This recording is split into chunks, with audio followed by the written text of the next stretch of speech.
રાજ્યમાં 5 દિવસ વરસાદની હવામાન વિભાગની આગાહી 7 જિલ્લામાં વરસી શકે છે આજે ગાજવીજ સાથે વરસાદ શુક્રવારે 18 થી વધુ તાલુકામાં વરસાદ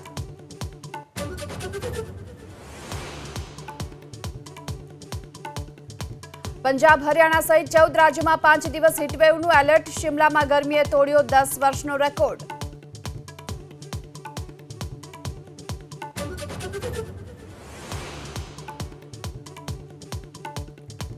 અમરેલીના સુરાગપુરા ગામે બોરવેલમાં પડેલી બાળકીના મોત સામે જંગ હારી 17 કલાક સુધી ચાલ્યું ઓપરેશન રમતા રમતા પડી હતી બોરવેલમાં